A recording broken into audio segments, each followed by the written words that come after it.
Hello student, मुझसे एक question पूछा गया था आपके थ्रू और उस क्वेश्चन का आंसर मैं आपको इस वीडियो के थ्रू समझाने की कोशिश करूंगी। ये वीडियो स्पेशली क्लास 9th के लिए होगा और आपका क्वेश्चन था what is mediated transport and how many types of mediated transport. Question आपका था कि मेडिएटेड ट्रांसपोर्ट हम किसे कहते हैं, क्या होता है and how many type of mediated transport और मेडिएटेड ट्रांसपोर्ट के टाइप कितने होते हैं।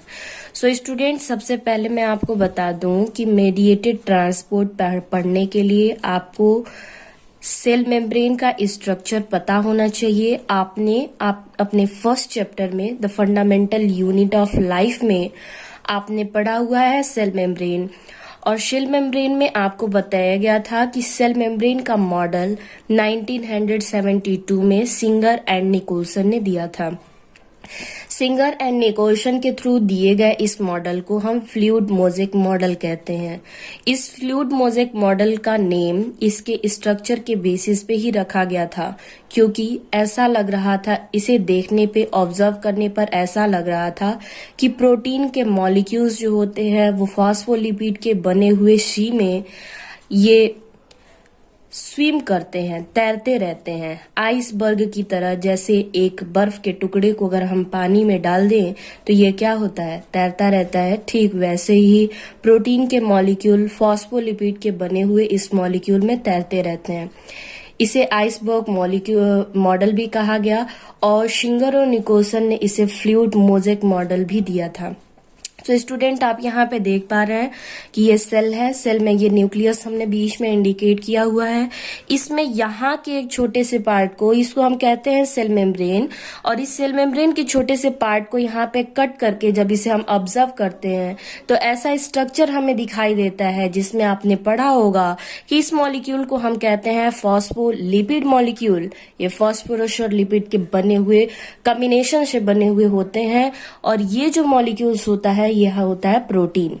सो स्टूडेंट, आते हैं अपने क्वेश्चन पे। क्वेश्चन है मेडिएटेड ट्रांसपोर्ट। ट्रांसपोर्ट का मतलब क्या होता है? ट्रांसपोर्ट का मतलब होता है आना और जाना, आवागमन, आना और जाना। चूंकि हम बात कर रहे हैं यहाँ पे सेल की, तो हम कहेंगे कि ट्रांसपोर्ट का मीनिंग हम यहाँ से लेंगे सेल के रिस्पेक्ट में हम लेंगे। तो देखते हैं ये जो ट्रांसपोर्ट हो रहा है किन मॉलिक्यूल्स की बात कर रहा है, तो हम कहेंगे यहाँ पे ट्रांसपोर्ट की बात की जा रही है किसकी? न्यूट्रिएंट्स की, आयंस की, ठीक है, और वेस्ट मटेरियल की। यही तो नीड होती है सेल को अपने इनसाइड अंदर की तरफ लेने की, और जो एक्सक्रीटरी प्रोडक्ट होते हैं, जो वेस्ट मटेरियल होते हैं, उसे शरीर से बाहर करने की। जो सेल होते हैं, ये सेल में ट्रांसपोर्ट का मतलब तो समझ में आ गया कि न्यूट्रिएंट्स का, आयन का, वेस्ट मटेरियल का, वेस्ट केमिकल का सेल के अंदर एक्सेप्ट करना, रिसीव करना, और जो वेस्ट मटेरियल है, जो पॉइजनस सब्सटेंस है, उसे सेल से बाहर करना। इसी प्रोसेस को हम यहाँ पे कहेंगे ट्रांसपोर्ट। लेकिन हमारे क्वेश्चन में यहाँ पे एक और वर्ड जुड़ गया है जिसका नाम है मेडिएटेड ट्रांसपोर्ट। तो क्वेश्चन हमारे ये है कि आखिर ये मेडिएटेड ट्रांसपोर्ट का मतलब क्या है। स्टूडेंट, अगर हम बात करें मेडिएटेड की, तो यहाँ से एक ट्रिक आप लगा लीजिएगा। मेडिएट कहने का मतलब इसमें मीडिएटर का वर्क कोई करेगा, ठीक है। इसमें कोई एक ऐसा मीडियम होगा जो कि जिसकी हेल्प से ये ट्रांसपोर्ट का फंक्शन होगा। वो मीडियम क्या है मैं आपको बता दूं। सेल मेम्ब्रेन में जो आइसबर्ग के फॉर्म में होता है प्रोटीन, ये प्रोटीन ही है जो मीडिएटर का वर्क करता है। ये ट्रांसपोर्ट की जाने वाली जितने भी मॉलिक्यूल्स होते हैं, पार्टिकल होते हैं, उन्हें ट्रांसपोर्टेशन में मीडियम प्रोवाइड करता है। तो यहां से अगर मैं सिंपल टू सिंपल अगर इसका डेफिनेशन बताना चाहूं, तो डेफिनेशन हो जाएगा mediated transport. What is transport? आप कह सकते हैं ट्रांसपोर्ट बाय प्रोटीन। ठीक है। सेल में, सेल के मेम्ब्रेन में प्रेजेंट रहने वाले प्रोटीन के थ्रू जो ट्रांसपोर्ट होता है उसे हम कहते हैं मेडिएटेड ट्रांसपोर्ट। लेकिन स्टूडेंट आपको बता दें कि प्लांट में केवल मेडिएटेड ट्रांसपोर्ट ऐसा कोई टॉपिक नहीं है, ठीक है। ये एक स्पेसिफिक नेम दिया गया है उसके कैरेक्टरिस्टिक के बेसिस पे। अब यहाँ पे हम देखेंगे कि आखिर प्लांट में, प्लांट की हम बात कर रहे हैं, सेल की बात कर रहे हैं हम, तो हम कहेंगे कि सेल में ये जो ट्रांसपोर्ट होता है वो कैसे कैसे होता है एक बार देख लेते हैं। तो देखिए, transport across the plasma membrane, plasma membrane के इस पार से उस पार ट्रांसपोर्ट किस तरीके से होता है। तो यहाँ पे स्टूडेंट ध्यान देंगे कि ट्रांसपोर्ट प्लाज्मा मेम्ब्रेन में बेसिकली 2 टाइप का होता है। अगर बेसिकली हम बात करें कि प्लाज्मा मेम्ब्रेन से ट्रांसपोर्ट कैसे होता है, तो हम कहेंगे कि 2 टाइप का होता है। एक है पैसिव ट्रांसपोर्ट और दूसरा है एक्टिव ट्रांसपोर्ट। अब स्टूडेंट देखिए, अगर हम बात करें वर्ड से जरा समझेंगे, यहाँ पे एक्टिव मतलब क्या, वो ज्यादा, अगर हम एग्जाम्पल लें, कहेंगे कि अरे राम तो बहुत ज्यादा एक्टिव है, कहने का मतलब क्या कि उसके पास एनर्जी है, वो वर्क को ऑन टाइम कंप्लीट करता है, एनर्जी है उसके पास। बस यहीं से आपको मतलब लगाना है। एक्टिव ट्रांसपोर्ट कहने का मतलब ऐसा ट्रांसपोर्ट जिसमें एनर्जी की रिक्वायरमेंट होती है, एनर्जी की रिक्वायरमेंट जिसमें हो, एनर्जी की नीड जिसमें हो, उसे हम कहते हैं एक्टिव ट्रांसपोर्ट। क्वेश्चन ये आता है कि ये कौन सी एनर्जी का यूज करता है। आपको पता है स्टूडेंट कि सेल में एनर्जी जो बनती है जिसे एनर्जी करेंसी कहते हैं वो है एटीपी। तो एक्टिव ट्रांसपोर्ट के फंक्शन में एटीपी की एनर्जी यूटिलाइज की जाती है। अब क्वेश्चन ये है कि एक्टिव ट्रांसपोर्ट में ये जो एनर्जी यूटिलाइज की जाती है, आखिर इस एनर्जी की नीड क्या होती है। तो स्टूडेंट मैं आपको बता दूं, आपने एक प्रोसेस पढ़ा हुआ है डिफ्यूजन। डिफ्यूजन में आपने क्या पढ़ा हुआ है, movement of particle from higher concentration to lower concentration, high concentration से लो कॉन्सेंट्रेशन की तरफ पार्टिकल्स का मूव करना ही कहलाता है डिफ्यूजन। और नॉर्मली होता भी है डे टू डे लाइफ में, अगर हम देखें तो क्या होता है, यही डिफ्यूजन की प्रोसेस होती है। हाई कॉन्सेंट्रेशन से लो कॉन्सेंट्रेशन की तरफ पार्टिकल्स मूव कर जाते हैं। मान लीजिए एक बिल्कुल इवन जो अगर हम फ्लोर की बात करें, बिल्कुल इवन कहने का मतलब कि ऊपर नीचे ना हो अगर फर्श हमारा, और उसे हम वाटर क्या करें, वाटर थोड़ा सा डाल देते हैं किसी वेसल से लेकर के, ग्लास में लिया हुआ पानी हम थोड़ा सा डाल देते हैं, क्या होगा, पार्टिकल्स मूव करेंगे। किधर से किधर करेंगे, जो छोटा सा जो ड्रॉप बना हुआ है वहां पे क्या है, हाई कॉन्सेंट्रेशन ऑफ मॉलिक्यूल, वो मूव करेगा किधर की तरफ, जिधर नहीं है, जिधर लो है, मूव करेगा और अपना एक रास्ता बना लेगा किधर की तरफ जाना है। ठीक है, आगे हम बात करें कि एक्टिव ट्रांसपोर्ट की नीड वहां होती है जब एगेंस्ट में वर्क करवाना होता है। अच्छा स्टूडेंट, एक और एग्जांपल लेते हैं। हमें एनर्जी की या एक्सटर्नल फोर्स की एनर्जी की नीड कहाँ होती है, जब अपोजिट वर्क करना होता है। देखिए, अगर हम रूफ से, छत से पानी नीचे फेंकें तो पानी बिना किसी एक्सटर्नल एनर्जी के आसानी से नीचे आ जाता है।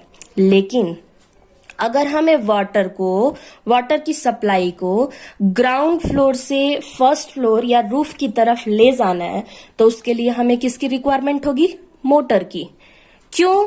क्योंकि हमें एक्सटर्नल एनर्जी देने की नीड है ना, हम ग्रेविटेशन के अगेंस्ट में वहां पे वाटर वर्क करना है, इसलिए यहाँ पे एक्सटर्नल एनर्जी की नीड होगी। सेम वही कॉन्सेप्ट आपको रखना है एक्टिव ट्रांसपोर्ट के केस में। यहां देखिए, एक्टिव ट्रांसपोर्ट कहने का मतलब है जब मूवमेंट पार्टिकल का लोअर कॉन्सेंट्रेशन से लो कॉन्सेंट्रेशन से हाई कॉन्सेंट्रेशन की तरफ होता है तो यहाँ पे एनर्जी की रिक्वायरमेंट होती है। और एनर्जी की कौन सी एनर्जी यूज की जाती है, तो वो होगा एटीपी। और इस ट्रांसपोर्ट को हम क्या कहते हैं, इस ट्रांसपोर्ट को हम कहते हैं एक्टिव ट्रांसपोर्ट। बट स्टूडेंट याद रखना है कि इस ट्रांसपोर्ट के लिए एक मीडियम की आवश्यकता होती है, और वो मीडियम कौन सा होता है, वही एम्बेडेड प्रोटीन जो कि सेल मेम्ब्रेन में फॉस्फोलिपिड के लेयर में एम्बेडेड रहते हैं। सो स्टूडेंट, और भी ज्यादा इसमें इसको डिटेल पढ़ा जाता है, बट आपके क्लास के लिए इतना एनफ है। नेक्स्ट मैं देखूं कि पैसिव ट्रांसपोर्ट किसे कहते हैं। पैसिव ट्रांसपोर्ट कहने का मतलब जहां पे एनर्जी की रिक्वायरमेंट नहीं होती है, नॉर्मल जो नेचुरल वे में, जैसे नेचुरल कोई वर्क हो रहा है ठीक वैसे ही नेचुरल वे में जो फंक्शन होता है, यहाँ एनर्जी की नीड नहीं होती है, यहाँ पे किसी भी तरीके का एटीपी नहीं चाहिए। एटीपी क्यों नहीं चाहिए? क्योंकि नेचुरल प्रोसेस हो रहा है। प्रोसेस क्या है? हाई टू लो की तरफ मूवमेंट जो होते हैं वो मूव करते हैं। डिफरेंस समझ में आया? मेन और सबसे इंपॉर्टेंट डिफरेंस पैसिव ट्रांसपोर्ट और एक्टिव ट्रांसपोर्ट का यही है कि एक्टिव ट्रांसपोर्ट में एटीपी यूटिलाइज होता है, पैसिव ट्रांसपोर्ट में एटीपी यूटिलाइज नहीं होता है। एक्टिव ट्रांसपोर्ट में molecules particle low to higher जाते हैं, जबकि पैसिव ट्रांसपोर्ट में नेचुरल होता है, ये हाई टू लो की तरफ पार्टिकल्स मूव करते हैं। बट यहाँ पे पैसिव ट्रांसपोर्ट को अगर हम देखें तो ये 2 टाइप्स का होता है। कौन कौन से होता है?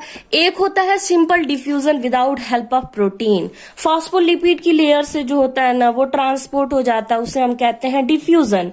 और नेक्स्ट है फैसिलेटेड डिफ्यूजन। स्टूडेंट याद रखेंगे, फैसिलेटेड कहने का मतलब कि ये सेलेक्टेड थिंग्स जो होते हैं, कुछ ही चीज ऐसे होते हैं सेलेक्ट करके कुछ ही मैटर जो की जरूरत होती है उसी को डिफ्यूज करते हैं from higher concentration to lower concentration. लेकिन इसके लिए एक मीडियम की नीड होती है। ये तो विदाउट प्रोटीन है ना, बट ये जो है वाया प्रोटीन मूव करता है। ठीक है, इसको हम समझ लेंगे, उसके बाद काफी आसानी होगी हमें मेडिएटेड ट्रांसपोर्ट और उसके टाइप को समझने में। तो स्टूडेंट देखिए, हमने आपको बताया फैसिलेटेड डिफ्यूजन 2 टाइप का होता है, जो कि प्रोटीन के थ्रू होता है, ये भी प्रोटीन के थ्रू होता है। लेकिन इसमें से कौन सा नहीं होता है? Simple diffusion. ये इसमें किसी भी प्रोटीन की नीड नहीं होती है। अगर हम यहाँ पे देखें वाया प्रोटीन की बात कर रहे हैं, फैसिलेटेड डिफ्यूजन जो होता है 2 टाइप से होता है, क्योंकि इसमें जो प्रोटीन होते हैं प्रोटीन का स्ट्रक्चर अलग होता है। एक होता है कैरियर प्रोटीन और दूसरा होता है चैनल प्रोटीन। तो आइए हम देखते हैं नेक्स्ट पेज पे कि किस तरीके से सेल मेम्ब्रेन में ये carrier protein, channel protein, active transport और डिफ्यूजन का प्रोसेस होता है। सो देखते हैं। स्टूडेंट हमने यहाँ पे फ्लूइड मोज़ेक मॉडल का एक आउटव्यू यहाँ पे दिया हुआ है, जिसे आप समझने की कोशिश करेंगे। सबसे पहले मैं आपको बता दूं कि ये हमने सेल का मेम्ब्रेन बनाया हुआ है और ये है आउट ऑफ सेल, सेल के बाहर का एरिया है, और ये जो है इनसाइड ऑफ सेल, सेल के अंदर का स्ट्रक्चर है। कहने का मतलब कि मॉलिक्यूल्स जो ट्रांसपोर्ट करेंगे, अगर यूजफुल मटेरियल है, न्यूट्रिएंट्स है, आयन है, तो वो इस साइड से इधर की तरफ, मतलब बाहर से अंदर की तरफ, और वेस्ट मटेरियल है तो अंदर से बाहर की तरफ ये मूव करेगा। ठीक है, एक बार और स्ट्रक्चर में समझा दूं। ये फॉस्फोलिपिड का लेयर है, ये बीच बीच में प्रोटीन है, प्रोटीन का स्ट्रक्चर थोड़ा सा डिफरेंट है। सो स्टूडेंट अभी स्टार्ट करते हैं हम यहाँ पे बात एक्टिव ट्रांसपोर्ट की हम बात करते हैं। देखिए, हमने आपको बताया है, मान के चलते हैं, एग्जांपल ले लिए कि पोटेशियम का हमने यहाँ पे परसेंटेज बताया, यहाँ पे पोटेशियम 10% है और यहाँ पे पोटेशियम 90% है। अब बताइए, नेचुरल वे में ये पोटेशियम किधर से किधर मूव करना चाहिए? फ्रॉम इनसाइड टू आउटसाइड, अंदर से बाहर की तरफ, क्योंकि अंदर की तरफ पोटेशियम 90% है और बाहर की तरफ 10% है, अधिक है ना अंदर की तरफ, तो हाई टू लो जाना चाहिए। लेकिन यहाँ पे क्या करता है सेल, सपोज दैट इसे किसी प्रोसेस में इन्वॉल्व करना है, उसे और भी ज्यादा पोटेशियम की नीड है, तो अपनी बॉडी का एनर्जी, बॉडी नहीं कह सकते, अपने सेल का, सेल के अंदर जो एटीपी बना हुआ होता है, जिसे हम एनर्जी करेंसी कहते हैं, उस एटीपी को यूटिलाइज करके ये इस वाले, मतलब कि हम कह सकते हैं जो पोटेंशियल होता है, पोटेंशियल ग्रेडियंट जो होता है, उसके अगेंस्ट में वर्क करके, ऐसा होना नहीं चाहिए, लेकिन फिर भी ये एक्स्ट्रा एनर्जी एटीपी को यूज करके ये भी 10% पोटेशियम को अपने अंदर ले लेता है। ठीक है, अब ये हुआ क्या? पोटेंशियल ग्रेडियंट के अगेंस्ट में हुआ, इसलिए इसमें एटीपी की रिक्वायरमेंट हुई, एटीपी इन्वॉल्व हुआ, इसलिए इसे हम कहेंगे एक्टिव ट्रांसपोर्ट। एक्टिव ट्रांसपोर्ट के बारे में थोड़ा सा और समझेंगे, लेकिन अभी हम समझेंगे पैसिव ट्रांसपोर्ट। ट्रांसपोर्ट जहां पे किसी भी तरीके की एनर्जी की रिक्वायरमेंट नहीं होती है, ठीक है, उसे हम कहते हैं क्या? यहां पे हम कह सकते हैं पैसिव ट्रांसपोर्ट। तो देखिए, अब पैसिव ट्रांसपोर्ट में हम बेसिकली टू टाइप पढ़ते हैं। एक सिंपल डिफ्यूजन जिसमें किसी भी प्रोटीन की रिक्वायरमेंट नहीं है, नॉर्मली ये फॉस्फोलिपिड के लेयर से यहां से डिफ्यूज कर गया, बाहर से अंदर की तरफ चला गया। सपोज दैट इस सेल के अंदर ऑक्सीजन की रिक्वायरमेंट है, ठीक है, ऑक्सीजन की रिक्वायरमेंट है, और उसके आउटर एटमॉस्फेयर में आसपास का जो एरिया थोड़ा सा बचा हुआ है, स्पेस जो इसमें ऑक्सीजन की कॉन्सेंट्रेशन ज्यादा है, तो ये नॉर्मली ये ऑक्सीजन इस लेयर से डिफ्यूज कर जाता है और अंदर जाकर के सेल के अंदर रह जाता है। इसे कहते हैं सिंपल डिफ्यूजन, बट इसमें किसी भी तरीके की एनर्जी इन्वॉल्व नहीं हुई, इसलिए इसे हम कहते हैं पैसिव ट्रांसपोर्ट। बट इसी पैसिव ट्रांसपोर्ट में एक और है, फैसिलेटेड ट्रांसपोर्ट, जिसको हम फैसिलेटेड डिफ्यूजन भी कहते हैं। फैसिलेटेड डिफ्यूजन कहने का मतलब ये बहुत ही, हम कह सकते हैं, सेलेक्टेड थिंग्स को, जिस चीज की रिक्वायरमेंट होती है सेल के अंदर, उसी थिंग्स को अपने अंदर की तरफ ये एक्सेप्ट करता है। इसके लिए डिफरेंट टाइप के यहाँ पे क्या होते हैं, पासेज होते हैं। पासेज मतलब जगह होता है, ठीक है। इसमें एक होता है कैरियर ट्रांसपोर्ट। ये क्या करता है, सपोज दैट एक मॉलिक्यूल यहाँ पे है, यहाँ पे इसे लेना है, यहाँ पे 4 मॉलिक्यूल्स हैं एक्स्ट्रा, और ये एक इधर है, कॉन्सेंट्रेशन किधर अधिक है, आउट ऑफ द सेल है, और एक है अंदर, मतलब कि lower concentration inside the cell. तो मॉलिक्यूल्स क्या करेंगे, molecules will move from higher concentration to lower concentration. तो high concentration to low concentration move करने के लिए अब होगा क्या कि ये जो सेल होंगे, सेल नहीं, पार्टिकल्स जो होंगे, चाहे जिस चीज का भी पार्टिकल हो, आयन का हो, न्यूट्रिएंट्स का हो, या किसी एलिमेंट का हो, ये इसमें जाके स्टक आउट हो जाएंगे, फंस जाएंगे, और जैसे ही इधर का ये वाला ओपनिंग ओपन होगा, ये अंदर की तरफ चले जाएंगे। ये कैरियर ट्रांसपोर्ट हो गया। चैनल ट्रांसपोर्ट क्या करता है, ये चैनल क्या करता है, हम कह सकते हैं, देखिए इसमें ओपनिंग होती है, क्या होती है, ओपनिंग होती है। ये सेलेक्टेड आयन का ही ट्रांसपोर्ट करते हैं। नाम सुने होंगे, पोटेशियम पंप, ठीक है, पोटेशियम पंप या सोडियम पंप, ऐसे ही करके, ठीक है। तो ये सेलेक्टेड आयन को क्या करते हैं, ट्रांसपोर्ट करते हैं from outside to inside, from inside to outside, ठीक है। बट हायर टू लोअर ही होता है, इसमें लोअर टू हायर होता है, ये अगेंस्ट में चला गया, बट ये नेचुरल, ठीक है। अब चैनल में क्या होता है, इसमें सबसे पहले इसके ऊपर की ओपनिंग जो होती है खुलती है। जैसे ही ओपनिंग होती है, इसमें से आयन जो इधर की तरफ हाई हैं वो मूव कर जाते हैं अंदर की तरफ, और जो अंदर की तरफ हाई हैं वो बाहर की तरफ मूव कर जाते हैं, ठीक है। इतना हमने समझा। ये था पैसिव ट्रांसपोर्ट और एक्टिव ट्रांसपोर्ट। आई होप आपका क्लियर है। एक्टिव ट्रांसपोर्ट के बारे में थोड़ा सा और जानते हैं, उसके बाद हम समझेंगे मेडिएटेड ट्रांसपोर्ट के बारे में। अब देखिए, एक्टिव ट्रांसपोर्ट में हमने बताया कि इसमें एटीपी इन्वॉल्व होती है, और स्पेशली एक और भी बताया हमने कि इसमें प्रोटीन की रिक्वायरमेंट होती है। लेकिन केवल एटीपी रिक्वायरमेंट के बेसिस पे हम देखें तो एक्टिव ट्रांसपोर्ट के और भी टाइप हैं। On the basis of ATP use और ATP requirement, there are more 2 type of active transport, that is endocytosis and exocytosis. Name से ही क्लियर है, आपने पढ़ा भी होगा, आपको पढ़ाया गया होगा। इंडोसाइटोसिस मतलब अंदर की तरफ, साइटोसिस मतलब सेल से इनगल्फ कर जाना, अंदर की तरफ ले लेना, और एक्सो मतलब बाहर की तरफ उसे एग्जिट आउट कर देना। अब इसमें आपने पढ़ा होगा फैगोसाइटोसिस, पोटोसाइटोसिस। फैगोसाइटोसिस मतलब प्रोसेस ऑफ ईटिंग, एंड पोटोसाइटोसिस मतलब होता है सेल ड्रिंकिंग और प्रोसेस ऑफ ड्रिंकिंग, ठीक है। तो हमें केवल ये आउटव्यू देना था कि इंडोसाइटोसिस का प्रोसेस और एक्सोसाइटोसिस का प्रोसेस आखिर हमारे चैप्टर में कैसे आ गया, वो एक्टिव ट्रांसपोर्ट है कि पैसिव ट्रांसपोर्ट है, वो कैसे है, इसलिए हमने आपको बताया on the basis of ATP requirement है इंडोसाइटोसिस और एक्सोसाइटोसिस।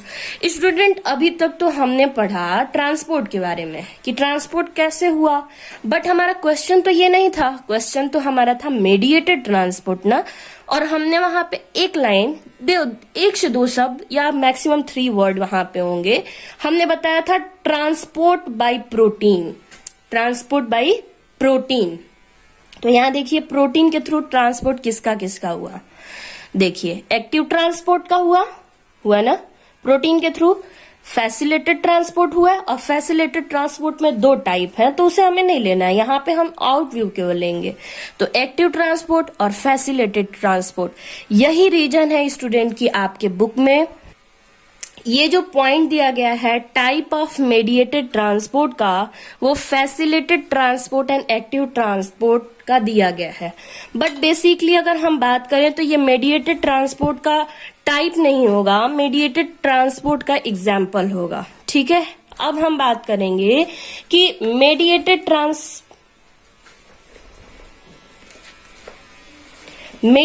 ट्रांसपोर्ट जो होता है इसके टाइप कितने होते हैं।